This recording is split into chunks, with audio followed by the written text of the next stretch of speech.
Created my own little algorithms to do one thing or another, like disease states, a mortality algorithm, and I think you will have a whole levels of robotics, the humanoid robots or non-humanoid robots, whatever the case is. But the one that I really gravitated towards was Alteryx, low code, no code, business intelligence stuff, data science, machine learning, things like that. Audio, the text, and then there's big metaverse bug. Everybody knows the metaverse. Another week of AI.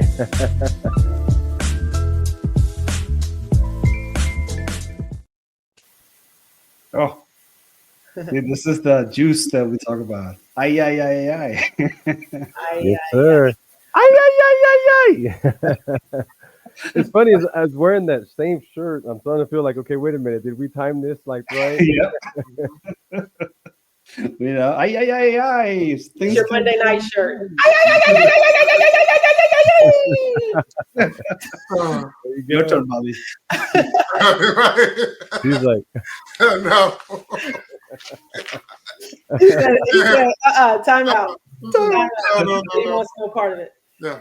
Well, that's just like you go to a concert and the artist comes up to you and put the mic in your face. You're like, no. Watermelon. You're not ready, Lady Gaga. No. Hey, but you know what? It's afternoon coffee. Yeah, we used to say early morning verbal coffee. Now it's late afternoon verbal coffee to kind of get you spun up, you know? Yeah, absolutely. Monday. I could use anything right now. Yeah. Well, you know, this is the best way to get your week started, right? Mm-hmm. Monday preparedness that you've went through all day long.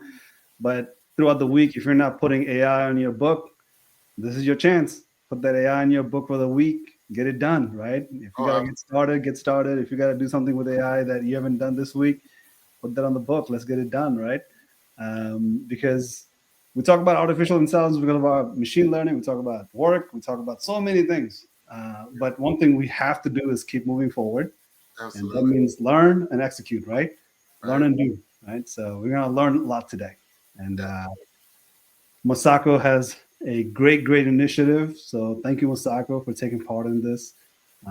We have a mission in our hand. And I say that with, with some encouragement from you, because you have, I think you have pushed me a lot over the years. And so thank you for that. And thanks you for, making this happen, keeping us here. And thank you to all of you guys, actually. I know Lucky, we've been doing this podcast, and this podcast wouldn't be coming to 65th episode until Lucky was there. Bravo, guys. All right. Bravo. So very, very happy to be in this group. I know you guys know Bobby, but I'll tell Bobby is one of my oldest friend, brother, I would say. And after a while, you just become a brother. You don't hang out with somebody unless you love him that much. So, all right. Masako, we have to make some introduction. Of course, we're going to introduce Andrew Ang's video where he says hello to everybody for AyAyAy community. But let's get started with you. Let's talk about, your mission. Let's talk about me. Hi, y'all. Thanks for tuning in, everyone, now and later. Y'all remember now and later? So good. I am Masako May. I am the founder of Mommy to Be and Me. We exist to be a supportive community for single parent households. We say that we are the parent portal because oftentimes people find themselves in a struggle mode due to finances. And therefore, they hold on to things such as other human beings looking for finances. But Mommy to Be and Me, we came together to eliminate those things that you think you need in order to outfit you with the things that you already have and walk with you for you to upskill with some data literacy and some AI. So you could take ownership of yourself in your household and work from home and provide a loving legacy for you and your children, man or woman. We focus on single parents. And people oftentimes are like, well, what makes you the subject matter expert? And I said, well, I have 25 years experience in family health and wellness across the globe. I I'm a military veteran, intel analyst. I have assisted in rebuilding commerce in war-torn countries, and I always say, I was like, if I can help countries rebuild their commerce, then surely I could help the communities within my country rebuild commerce. And what is the best way to do that with heads of households? I'm also an award-winning athlete. I am an actress. I'm an author. My most important job is I'm a mom, and I've taken the skills that have grown within me, nurtured them, and now I am the solution to people's problems. I'm on a podcast. That is awesome. Well, as you can hear, we have our fifth guest in the room, and Yeah, the royal. I always say, if it wasn't for the royal, No. if it wasn't for the royal has been on Zooms and meetings since she was 2 weeks old. Right. Nice. Right. Yeah. She's gonna win an award for that one day. Right. Yeah, absolutely. She'll be in some magazine covers. Her acceptance speech when she gets a Emmy will be, Yeah. I was born to do this. I was born to do this. this. Indeed. I've been doing this since I was born. Right. Yes, literally. She I know had her what that first means. job before she was one. She had her first job. And I say job, but it's all about being a solution, right? What solution do we bring into our communities? Yeah. And we bring solutions. So She's a Zoomie for sure. yeah. Right. And it's perfect how we're spending time discussing AI and what we do to better ourselves, make a living, and it all comes down to we all do it for the little guys down there, the kids. We're parents first. I say I'm a parent first, second, and third.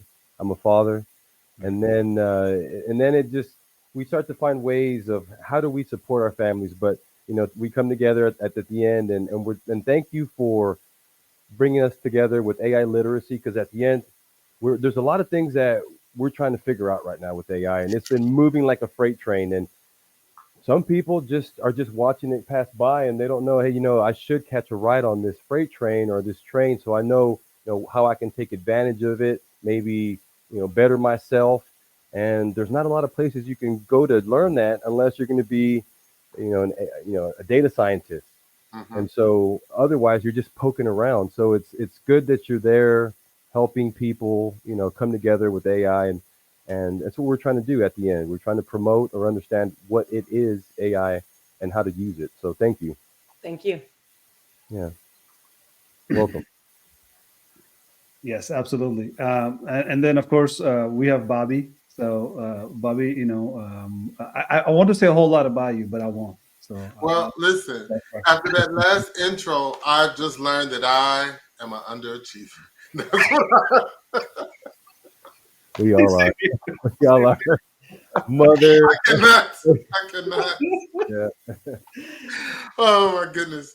But I'm with ADAC Solutions, Advanced Data, Advanced Knowledge, and the focus for us is to help people understand their data in new ways, right? A lot of people are using artificial intelligence, asking it to do stuff, but they've gained no insight. So think of it as a data therapist, if you will, right? So what didn't you know about your business or your market segment, et cetera? And we also do some nonprofit work with nonprofits that do stuff like work in the communities to help former felons find employment. Before, used to do that little, you fill out the form for the developer profile to determine what you're good at.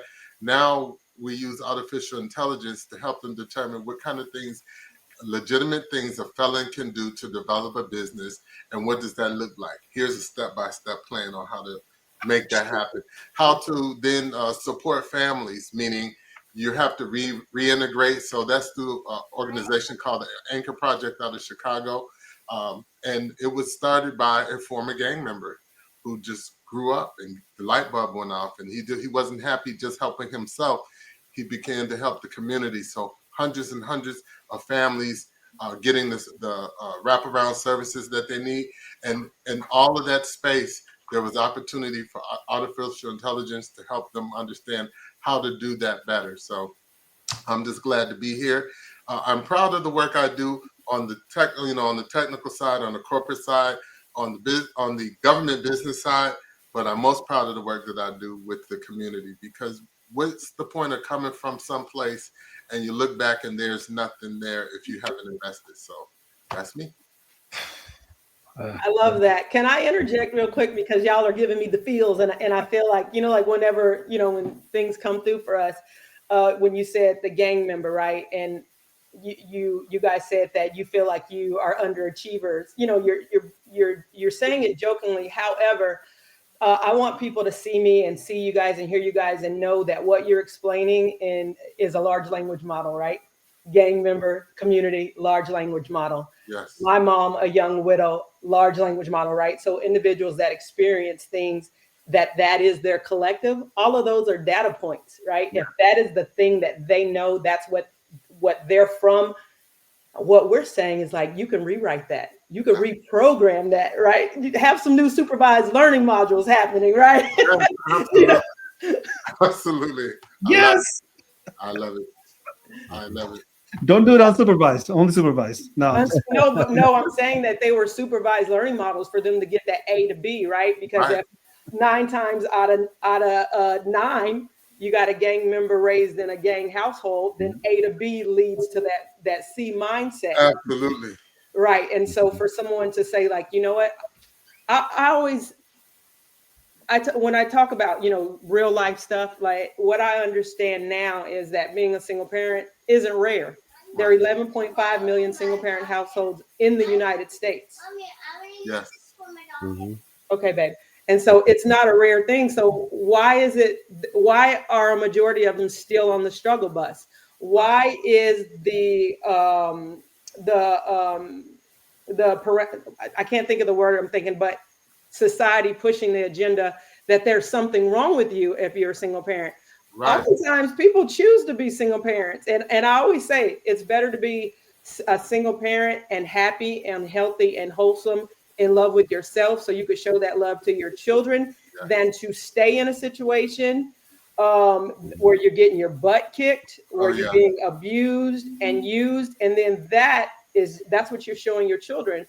So our thoughts around this with mommy to be and me is that we don't want one to grow through the concrete. We want them all to grow through the concrete. So how do we do that? Well, we're going to stand with you and we're going to walk with you and put you in position, if your heart is at your yes, to upskill you. But you have to be at your yes. I can't force you to do anything. You have to be at a point to realize, if you're a parent, you birthed the nation. There is a nation on the inside of that which you have birthed. Right. It is up to you to create a new storyline. So let those old paradigms, those old thought processes, let them go. Right. And our whole thing is, we always say we're the parent portal. We're the parent portal because every parent needs a spouse. Every parent needs a spouse. Married couples need a spouse. Yes. Right? Oftentimes we think that we need another being because we need an extra income. Well, what if we, as the parent portal, could stand as an intercessor for you and partner with corporations within your communities that says, it doesn't matter if you could afford something.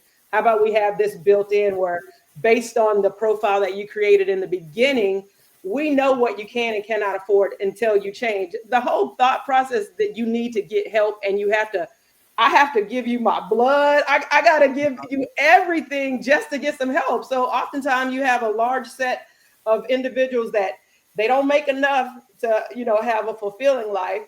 And they make too much to get any type of help. So I'm like, get rid of government, get the humanity of one another to say, hey, I believe in you. I believe in your mission. I know that holistic wellness is something that each of us should have. Why should you be denied it? Right. Yeah. Right.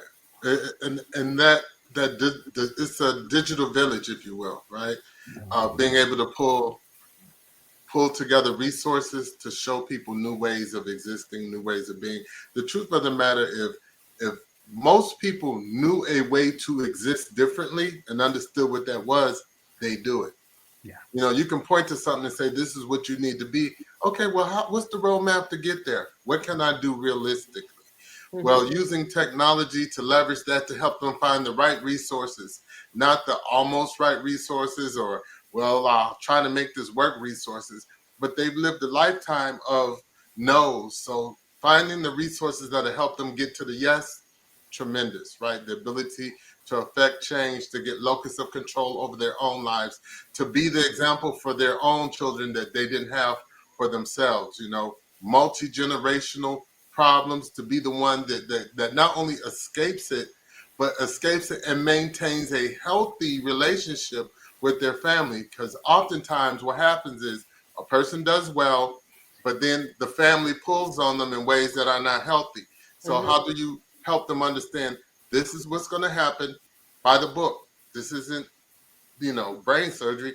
It is by the book. This is what's going to happen. These are the things you're going to experience. Here's the healthy ways to reset new boundaries, both for family members and for yourself, so that you and your children can thrive. So, Absolutely. yeah. I agree.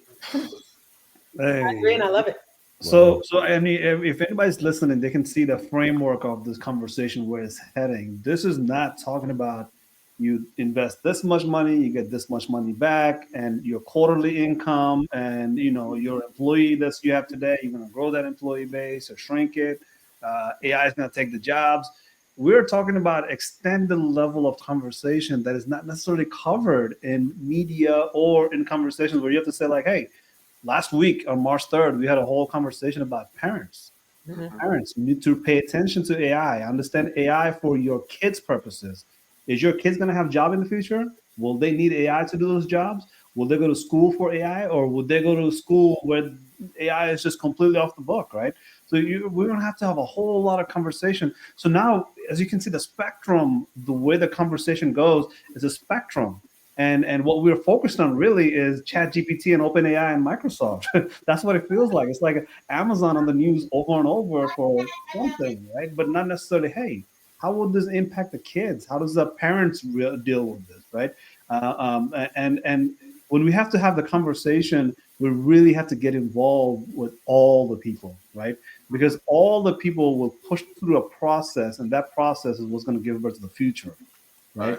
So this is the power of this conversation. We don't want to just talk about businesses, because we're on LinkedIn. We can talk about jobs all day long. We can talk about business all day long, but we really have to talk about jobs from a people's perspective, business from the people's perspective. Are these people the end user? Are they the original users that's going to introduce something new to the end users? And what's the process for that? And how do we get that technology in front of the people with safety, security, and privacy, right? Because that's the world that we've been pushing ourselves towards, and we're getting there slowly, right? I mean, if you remember, privacy 20 years ago was different than privacy today, and we're redefining privacy on a daily basis as we move forward, right? So this conversation is going to go in the people's way. I think we're going to capture a whole lot of people's attention, because we are all somewhat have parents. Either we have one or we are one, whatever the case is. We have a society where we live in, and we have to look for the neighbors that is well taken care of, because we want to be well taken care of too, right? So we have lots of conversations to talk about, but the specific thread that I want to pull on here is when it comes to privacy, you cannot have privacy unless other people have their privacy. When you redefine privacy of other people, you cannot call for your own privacy without saying, well, it's my privacy. Who cares about those privacy, right? Privacy is a thing that we all have to share equally within people. And so when there's one person that steps out of line, we all can check them, right? So it's a great conversation we're gonna have, and that's why we don't want to do it in 30 minutes. We tried. I think we tried. Right? Tried, but it didn't work out in 30 minutes. Yeah, 30 minutes may not be long enough, but I've seen, we've discussed privacy and how it's affected, and how how we're going to manage it, and large language models, and how everyone was using Chat GPT, and, what was really private, what information are you feeding into the machine? And then slowly things started to separate. Okay, we can't everyone knows we can't have this centralized model. So now we have, decentralized, or now they're called, small language models. And I had this conversation, and with other uh, individuals that are trying to figure out how we should lay out AI architecture, and a lot of different organizations, they're going to do things different. Of course, depends on your privacy, right? You know, and so my thing is, okay, so they've figured out different ways of decentralizing large language models, and they're still big boy, Fortune 500. They're the Googles, they're the Chat GPTs. They're, at the end, they're still the big conglomerates, and I feel that you should still want to try to build something in house because of data vectors. When you train the models, what exactly are you training your models with, and how much of that is being transparent, how much of that is being handed over, and so you don't know. And so that's the thing. What you still go with the ease of designing something that's a large language model that you feel is easier to implement, but it's been designed, and you're basically taking it from a larger corporation, or do you still try to build something a little bit more grassroots that you trust, has not had any type of privacy issues, data poisoning? And there's what is the right answer? And I'm not trying to pick one way or the other, but what is the right answer for people? Do you look at, obviously, privacy, but is there trust also part of the equation? And I think there is, but how do you weigh that? You let me know if you guys kind of see where I'm going. Hmm. Yeah. And I think that really depends upon the market segment that you're talking about, because you got to understand, when you're talking about the big boys, their responsibility is to make money for their stockholders at all costs, right? If it's not flat out illegal, they're going to do it. But when it comes to other models that we create, we control, that support our lives, I think of it as data nutrition. We all got a recipe book, right? And you can use the stock recipe, but somebody in your family makes something better than everybody else, and they got their own secret ingredients. What's the secret ingredients for your life?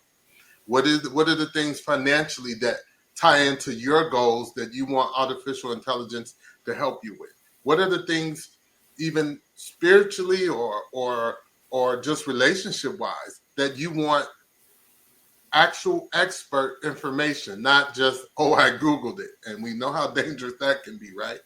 So really, to come up with a core that works for who you are, what you want to put out in the world, and what you want to grow for you and your family, right? So when you talk about different models, I think the individual model uh, is part of our future, where you got the LLMs, you got the small language model, but then you have models or that kind of sit in a space that is just customized for you, your life. What do you like to do? Your interests, your family. What ages are your kids? What are their interests?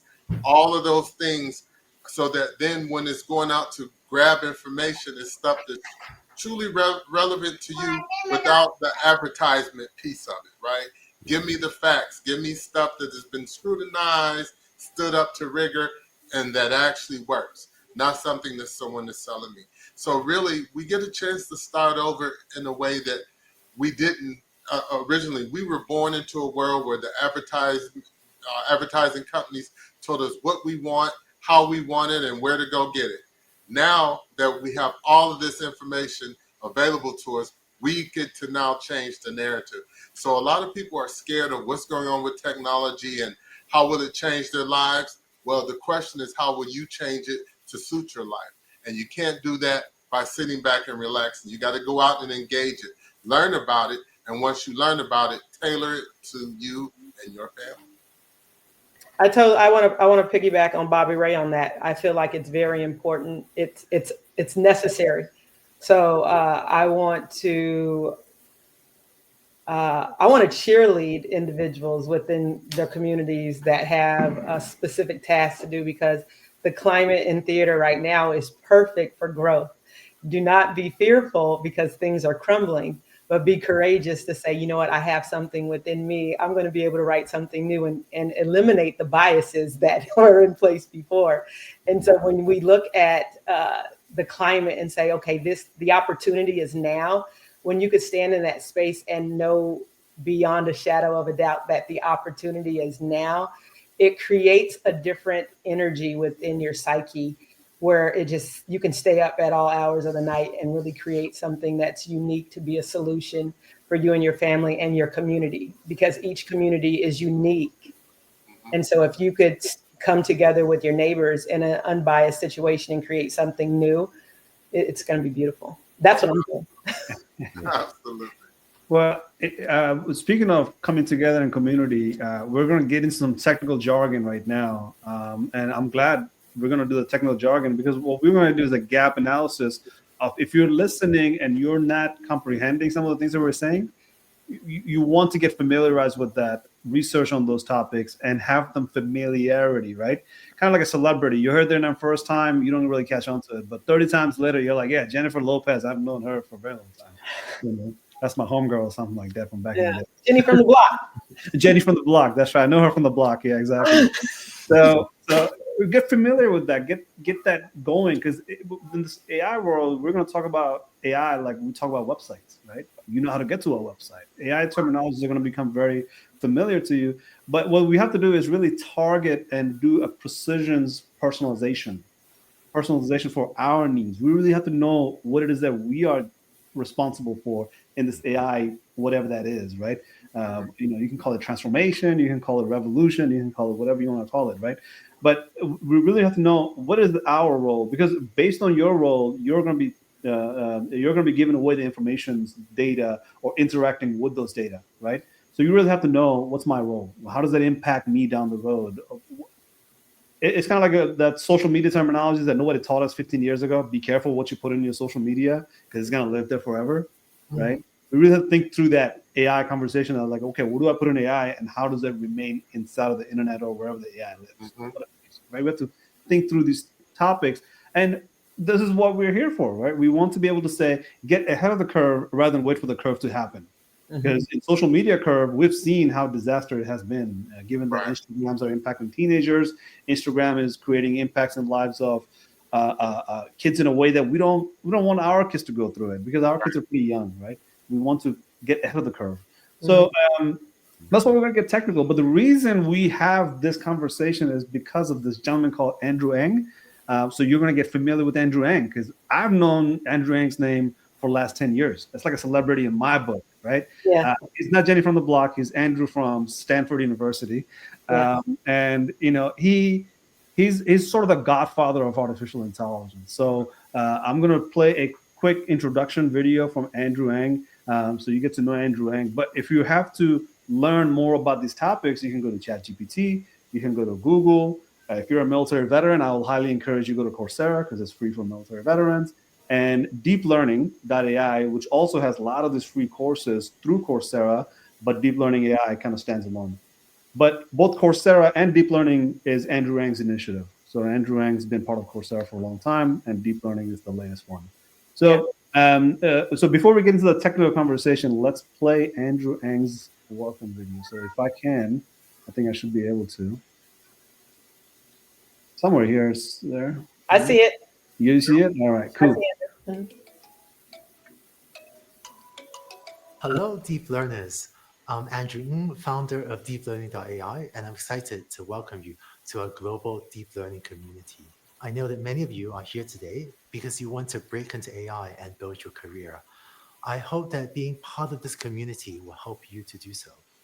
To give you a proper welcome, I'd like to show you around our deeplearning.ai offices and meet some of the teams so that you can see where it all happens. Oh, hi, Andrew.